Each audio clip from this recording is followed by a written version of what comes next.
merupakan salah satu keutamaan yang terdapat dalam membaca surat Al-Kahfi.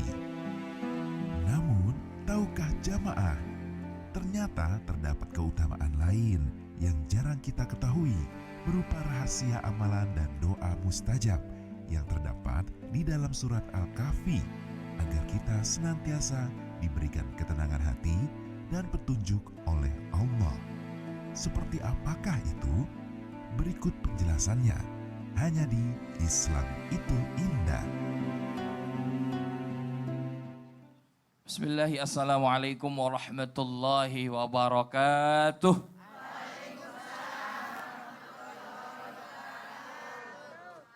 Pemirsa yang dimuliakan Allah Subhanahu wa taala, mudah-mudahan dengan kita mempelajari surah Al-Kahfi, Allah Subhanahu wa taala akan memberikan cahaya kepada kita semua. Amin, amin ya rabbal. Tapi bukan Kahfi nama saya. Karena beda. Kalau Kahfi artinya goa, kalau Kahfi saya artinya cukup. Kadang-kadang saya sering sedih. Kenapa orang manggil saya salah? Nama saya Abdul Kahfi, beda dengan namanya Abdul Kahfi. Salah manggil saya Abdul Kahfi. Ya, Abdun artinya hamba, Kahfi artinya goa. Jadinya apa? Primitif. Hamba goa. Ya. Pemirsa, sedih amat saya hamba goa, orang saya hambanya Allah. Tapi arti saya Abdun artinya hamba, Kahfi artinya cukup. Berarti saya hambanya Allah yang maha mencukupi. Nah, jadi jangan salah nyebut saya Kahfi. Kahfi. Ada matobinya Kahfi. Baik, ya pemirsa yang dimuliakan Allah Subhanahu wa taala, pelajaran apa saja yang dapat kita petik dari surah Al-Kahfi ini khususnya ya bagi generasi milenial. Ya, bahwa di dalam surah Al-Kahfi ini begitu banyak sekali pelajaran. Ya, bahkan tadi guru-guru kita luar biasa, Masya Allah, Habib, Pak Ustadz Maulana, ya Ustadzah Lulung, luar biasa membahas.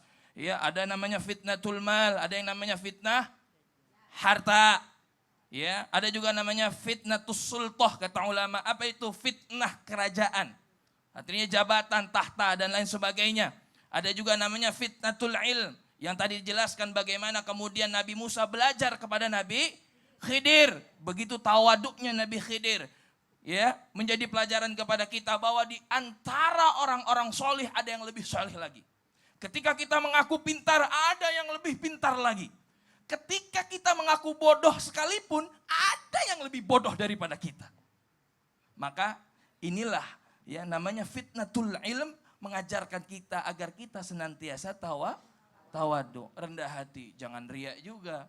Ya kan, kadang-kadang ada anak muda ya kan, ngajak, niatnya mengajak.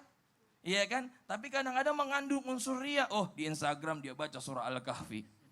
Iya kan, hai guys, kita baca surah Al-Kahfi. Tapi inginnya itu intinya ujub, pengen dilihat. Oh iya, nah itu hati-hati. Ya itu bagi generasi milenial. Ya kadang-kadang kalau ibu-ibu ini emang main Instagram, main itu juga, sosmed juga. Main dong. Main dong. Main Gaul, dong. gaul loh ibu-ibu di sini. Gaul ya, alhamdulillah. Ya tapi insya Allah positif ya. Kemudian yang terakhir yaitu fitnatuddin. Apa? Fitnah agama. Ya, tidak ada yang paling besar fitnah kecuali fitnah agama. Dan ini terjadi kepada ashabul kahfi atau ahlul kahfi. Penghuni goa. Bagaimana mereka seorang pemuda yang soleh. Dia percaya kepada Allah, beriman kepada Allah. Kemudian ditekan oleh Raja Dakius. Dalam riwayat ada yang Dakius, ada yang lain sebagainya. Ada namanya ya banyak riwayat ya. Tapi Dakius ditekan mereka, akhirnya mereka kabur. Lari, berlindung kemana? Ke goa. Ini menunjukkan bahwa fitnah terbesar adalah fitnah agama. Maka yang saya ingin tekankan di sini, di pelajaran yang kita ambil surah Kahfi, jangan pernah kita memainkan agama. Jangan pernah kita jual agama kita karena kita ingin populer. Jangan sampai jual akidah kita karena kita ingin terkenal. Jangan sampai kita jual agama kita karena hanya sekrenceng sembako. Ya, begitu hina ketika akidah kita kemudian dibarter dengan sekrenceng sembako. Maka fitnah terbesar adalah fitnah agama. Maka Umar bin Khattab radhiyallahu an, sahabat Nabi yang mulia, beliau ketika mendapatkan ujian, fitnah, apa yang dikatakan beliau? Beliau bersyukur. Mengatakannya apa? Alhamdulillah. Alhamdulillah hadhil fitnah lam yakun fi dini. Apa yang dikatakan? Bahwa fitnah ini tidak terjadi kepada agamaku. Luar biasa.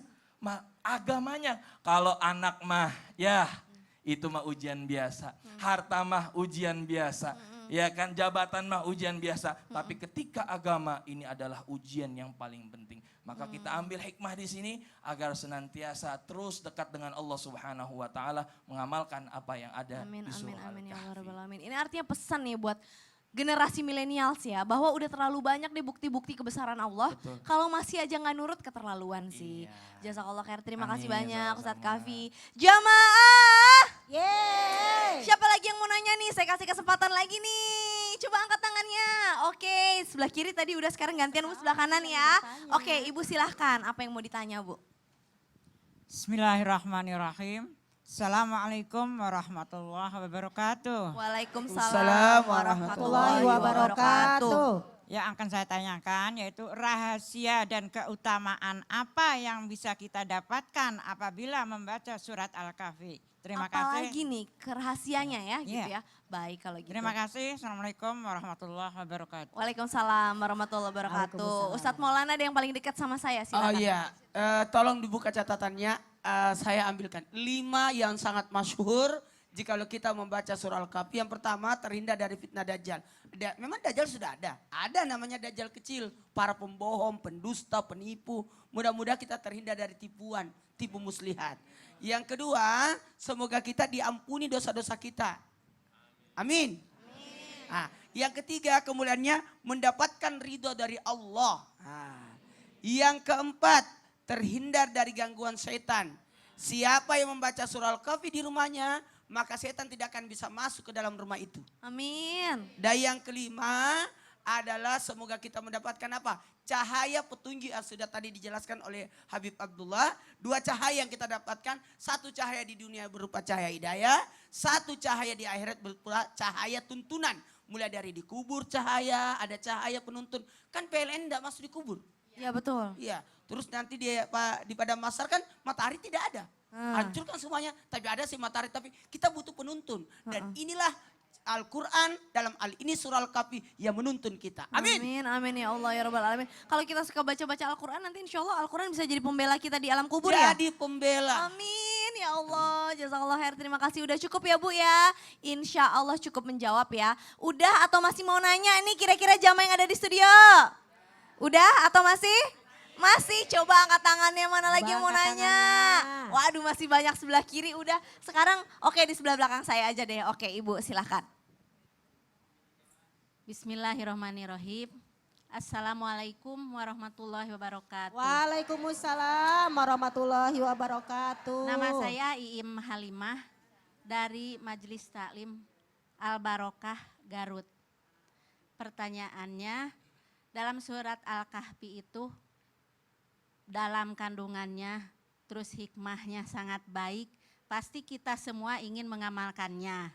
Nah saya khususnya dan umumnya para wanita kan sering ada halangan, apa itu datang bulan atau yang muda-muda itu melahirkan. Kan ada yang larangan itu memegang Al-Quran, nah harus bagaimana gitu. Ya terima kasih ya. Iim Halimah. Terima kasih banyak Ibu Iim, pertanyaannya yang jawab mungkin Ustazah Lulung aja kali ya, gimana nih Ustazah? Karena wanita ya, punya halangan ya. Betul, kalau Ustadz Maulana kan gak ada halangannya ya Ustadz. Alhamdulillah. Halangannya sibuk. Oh sibuk. Ya Halangannya perjalanan. Oh beda sama saya halangannya ya. Perjalanan. Oh, Kadang-kala laki-laki kan mencari nafkah. Oh iya benar, Masya Allah. Kita aja deh yang Jadi sama. begini saudara-saudara. Ada 2 pendapat, terserah Bunda mau yang mana. Kalau pendapat dari Ibnu Abbas radhiyallahu anhu dan juga dari Aisyah, boleh-boleh saja kita walaupun kita dalam keadaan mungkin halangan, karena misalnya niatnya adalah untuk hafalan, ya kan? Karena mungkin ada setor hafalan sama guru misalnya. Pokoknya kalau niatnya memang berzikir itu silakan saja kalau pendapat dari Ibnu Abbas dan Aisyah. Tapi ada pendapat mazhab juga mengatakan bahwasanya dari Abu Daud dan juga dari Al-Albani, ini karihtu kata Rasul, aku sangat tidak suka jika aku berzikir kepada Allah dalam keadaan tidak suci. Karena berdasarkan dalil la yamassuhu illal mutahharun, nggak boleh disentuh kecuali oleh orang yang suci. Ya nggak Bu? Nah, jadi kalau ibu, jadi saya bingung gimana nih. Ya ibu kalau niatnya zikir silakan, tapi kalau dipegang kalau bisa jangan. Karena apa? Saya jadi bingung nih. Buka surat Az-Zumar ayat 18. Allazina yastaminal qaul fayattabi'una ahsanahu. Kalau kita dengar, oh guru kita ngomong bilang boleh, ini bilang nggak boleh. Saya yang mana ya? Ikuti mana yang paling baik. Kalau sebagai orang yang memang ada setoran hafalan, baca. Kalau ibu, ya nggak usah. Karena nggak ada setoran hafalan. Karena setoran hafalan ada setoran Begitu. ini uang belanja. Jadi dilihat dilihat esensinya gitu Esensinya ya Ustazah ya. lagi. Semoga cukup menjawab ya Bu ya. Semoga kita banyak-banyak hafal Banyak-banyak aja biar hafal bisa aja. zikir tanpa harus memegang Tanpa mushafnya memegang gitu kan. mushafnya, Masya Allah jazakillah gitu. khairan. Terima kasih banyak. Jamaah. Yeay. Kita balik lagi yuk ke tema kita dan kita akan langsung mau belajar lagi nih sama Ustadz Maulana. Ustadz kan banyak Ya. banget nih keutamaan dari membaca surat Al-Kahfi. Masih banyak sebenarnya. Masih banyak. Bentar lagi ada yang mau haji. Iya ada. Ada lah yang mau haji. Ada. Insya Allah banyak. Jamaah udah banyak, udah ada juga yang udah Udah, berangkat. Udah yang udah. nyampe sana juga udah ada. Udah banyak. Ya Allah insya Allah saya juga bisa ya Ustadz ya. Nah bener gak sih dengan banyak-banyak membaca surat Al-Kahfi ini katanya memudahkan jalan kita untuk bisa melaksanakan umroh ataupun haji. Bener gak? Mohon tausiahnya ya Ustadz Maulana. Bismillahirrahmanirrahim. Jamaah. Yeay. Di bulan Syawal, Zulqaidah, Zulhijjah, 3 bulan ini adalah disebut dengan bulan-bulan haji. Labbaik Allah, sama-sama. Labbaik Allahumma labbaik. Labbaik la syarika laka labbaik. Innal hamda wan ni'mata laka wal mulk la syarika lak. Allahumma shalli ala sayyidina Muhammad wa ala sayyidina Muhammad. Alhamdulillah rabbil alamin, kita mendapatkan panggilan. Panggilan harian, salat. Panggilan bulanan, halo? Boleh sholat. Panggilan Jumat, sejumat, salat Jumat. Ada panggilan tahunan. Apa Bu? Yes, Idul Fitri. Ada ibadat seumur hidup. Haji. Pertanyaannya, ada 3 panggilan Allah. Panggilan kematian. Ada yang datang? Panggilan salat tiap hari. Ada namanya panggilan ke Baitullah. Ada yang mau naik tanah suci? Mau. Ada yang mau naik haji? Mau. Daftar. Ya, kirain mau diajak sama Ustadz Maulana.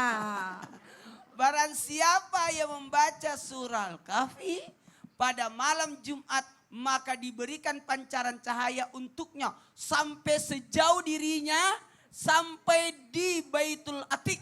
Mana itu? Mekah. Itu panjang.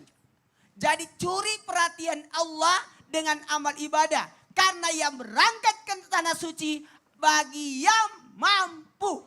Tuh 2, 3. Bagi yang mampu. Bukan kaya. Bukan kaya.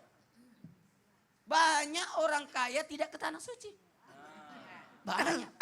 Tapi ada orang miskin, tidak punya apa-apa, ke tanah suci. Masya Allah. Dibayarin sama tetangganya. Masya Allah. Dinaikin. Ada aja sebabnya. Kalau Allah mau mengundang hambanya dengan berbagai macam cara. Alhamdulillah. Gila. Jamaah. Yeay. Jadi salah satunya adalah amalkan surah Al-Kahfi di malam Jumat. Siapa yang mengamalkan surah Al-Kahfi di malam Jumat, maka ada pancaran cahaya dirinya sampai ke tanah suci. Amin. Nah, ada yang Ustadz mau juga ke tanah suci, gampang. Mau ke tanah suci? Mau. Mau, setiap menabung niatkan. Saya mau berangkat, jadi gitu. Memang, apalagi kalau bisa baca Allahumma rzuqni Allahumma rzuqni ziyaratal haramain. Ziyaratal haramain. Ya Allah, Ya Allah, berikanlah kami rezeki berikanlah kami rizki untuk menziarahi untuk menziarahi 2 tanah haram, 2 tanah haram, Mekah dan Madinah. Mekkah dan Madinah. Ya Allah, Ya Allah, janganlah engkau cabut nyawa kami janganlah kau cabut nyawa kami sebelum kami menginjakkan kaki kami sebelum kami menginjakkan kaki kami di Mekah dan Madinah. di Mekkah dan Madinah. Nah, itu. Amin ya Allah. Caranya ada cahaya yang menuntun. Apalagi kalau bisa rajin ke masjid. Bagaimana ke Masjidil Haram? Masjid terdekat rumahnya aja nggak pernah muncul. Terlalu jauh salat di Masjidil Haram. Di masjid tetangganya nggak normal. Padahal kalau kita ke tanah suci, sebelum berangkat ke tanah suci, kita salat 2 rakaat salat sunat safarnya di mana? Di rumah. Tapi ketika kita pulang dari tanah suci, jangan pulang ke rumah. Mampir ke masjid sujud syukur, baru ke rumah. Oke? Oke. Apalagi menjadikan penjagaan untuk kita dari gangguan setan kalau kita ada membaca surah Al-Kahfi, sehingga ada orang, ada uang tapi tidak ada keinginan untuk ke tanah suci. Sehingga ketika kita membaca surah Al-Kahfi menghilangkan gangguan-gangguan itu sehingga fokus pada ibadah haji atau umroh. Apalagi menenangkan hatinya dengan ketika kita membaca surah Al-Kahfi, menenangkan hati kita untuk apa? Untuk memantapkan hati kita supaya tidak goyah untuk bisa melaksanakan ibadah haji. Sudah ada yang nabung haji, tiba-tiba meleset niatnya, lari imannya. Kenapa? Tidak jadi. Karena ada mobil baru. Apalagi ada orang menabung tadi, ini bagus banget. Ada banyak anak-anak yang mau ke tanah suci. Betul tidak? Janganlah injak luar negeri, kata guru saya, sebelum engkau menginjakkan kakimu di tanah suci. Kenapa? Ada yang tertawa? Soalnya ada yang begitu. Sudah ke Ustaz. Korea, ke Singapura, kemana-mana.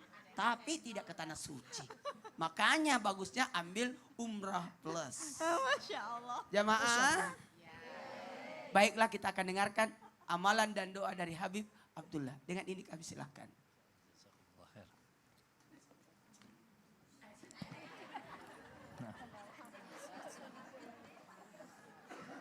Assalamualaikum warahmatullahi wabarakatuh. Alhamdulillah wassalatu wassalam ala Rasulillah Muhammad bin Abdullah sallallahu alaihi. Jamaah. Oh, jamaah.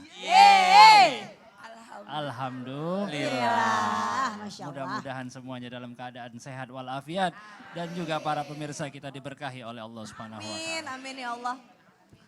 Surat Al-Kahfi merupakan amalan yang mengundang doa-doa kita diijabah oleh Allah.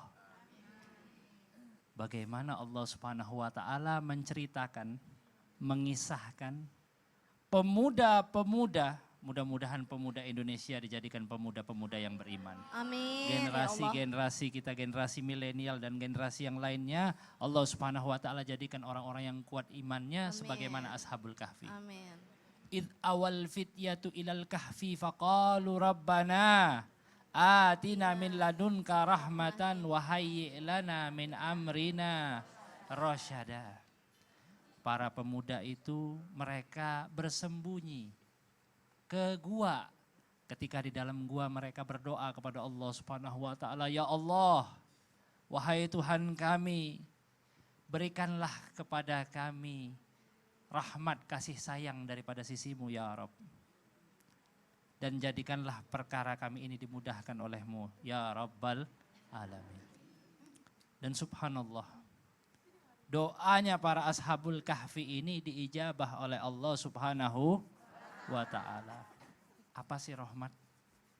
Kita mungkin sering doa minta rahmat sama Allah Subhanahu wa ta'ala. Apa sih rahmat?